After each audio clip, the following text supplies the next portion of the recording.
आज आपल्याकडे आहे क्लास 12चा विद्यार्थी. याला मी सांगणार आहे मराठीमध्ये 80 पैकी 79 मार्क्स कसे घ्यायचे, कारण टॉपरची आन्सर शीट आपल्या मागे आहे.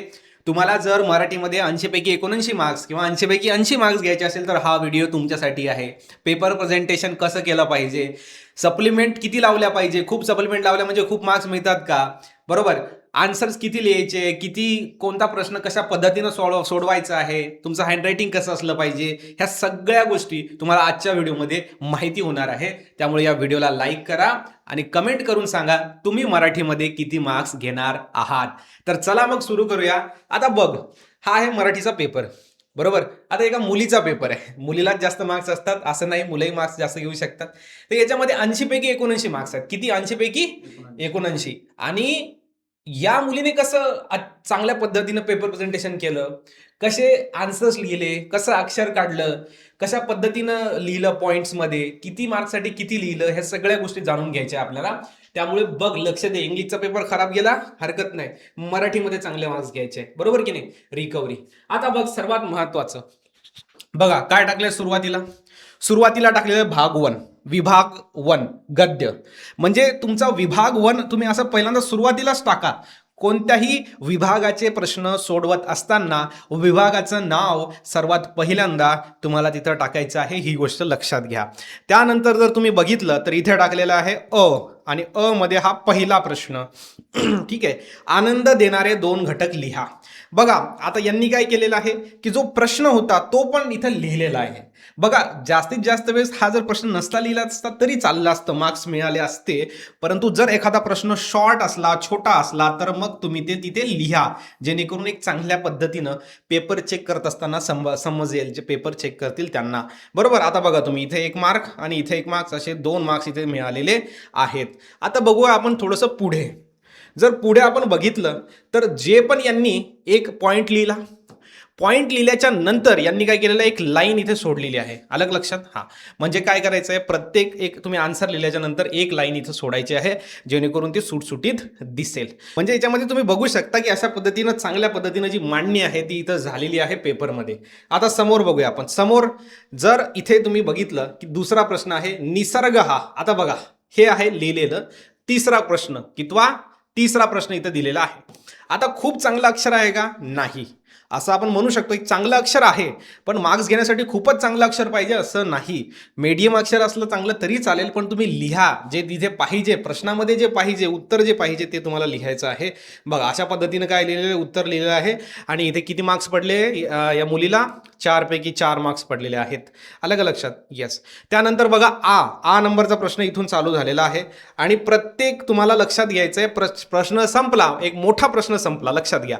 एक मोठा प्रश्न संपला की अशी एक लाईन इथे मारलेली आहे, जेणेकरून काय झालं, लक्षात आलं की हा मोठा प्रश्न संपला आणि इथून आ जे आहे, आ नंबरचा प्रश्न चालू झालेला आहे.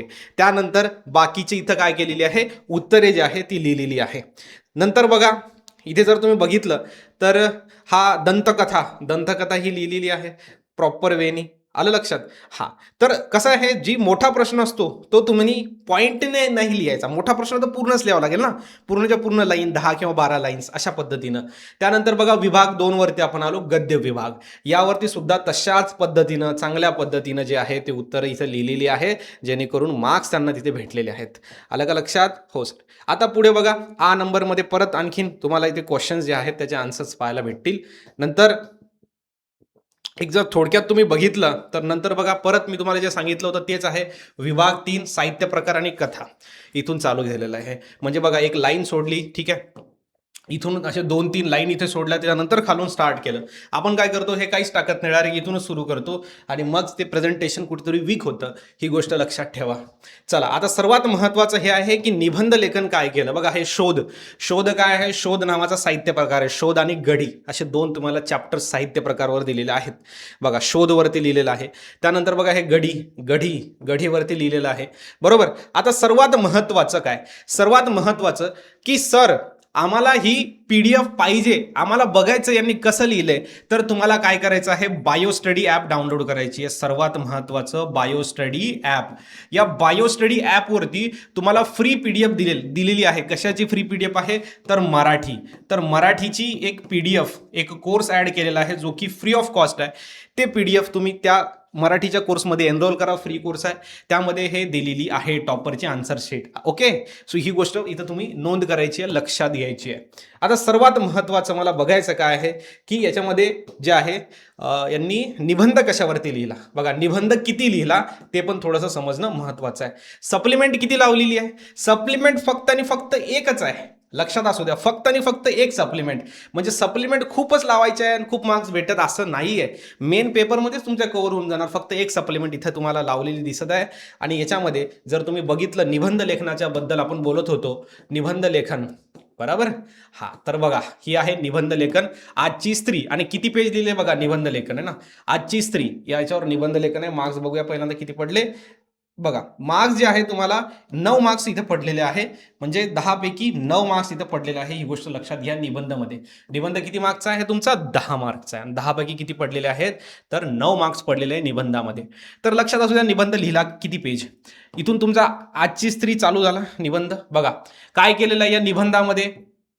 यत्र नार्यस्तु पूजन्ते रमन्ते तत्र देवता. म्हणजे काय की इथे यांनी यूज केलेले आहे संस्कृतचे काही वर्ड यूज केलेले आहेत, बरोबर. अलग लक्षात, असं पण तुम्ही निबंधात यूज करायचं आहे, जेणेकरून निबंधाला आणखीन चांगल्या पद्धतीचं सौंदर्य येईल, चांगले मार्क्स तुम्हाला भेटतील. हे झालं पहिलं पेज, हे झालं दुसरं पेज. बघा, परत इथे एक टाकलेलं आहे यांनी ओळी, ठीक आहे, दुसरं पेज. त्यानंतर हे लिहिलंय तिसरं पेज, त्यानंतर हे लिहिलंय चौथं पेज. फक्त आणि फक्त 4 पेज. म्हणजे मागून पुढून जर बघितलं तर फक्त 2 पेज मागून पुढून लिहिलेलं आहे. खूप जास्त भरायचं नाहीये, असं काही खूपच जास्त भरल्यावर खूप मार्क्स मिळतात असं नाही, आलं लक्षात. त्यामुळे मीडियम महत्वाचं लिहायचं आहे. आणि असं तुम्हाला जर बघितलं तुम्ही, तर इथे 10 पैकी 9 मार्क्स जे आहे निबंधात भेटलेले आहेत. अशाच पद्धतीनं तुम्ही बाकीच्या गोष्टी पण चेकआउट करू शकता. तर जर तुम्हाला हा व्हिडिओ आवडला, व्हिडिओला लाईक करा, चॅनलला सबस्क्राईब करा. आणि हा, ही टॉपरची आन्सर शीट आपल्या बायो स्टडी ॲपवरती टाकलेली आहे. तिथे जा, आन्सर शीट बघा आणि प्रॉपर वेने अभ्यास करा. हा सौरव दादा, हा सौरव सर पेपर होईपर्यंत तुमच्या सोबत आहे. पेपर झाल्यानंतर CET मध्ये सुद्धा तुम्हाला गाईड करणार आहे अशाच पद्धतीने. तोपर्यंत खूप खूप धन्यवाद.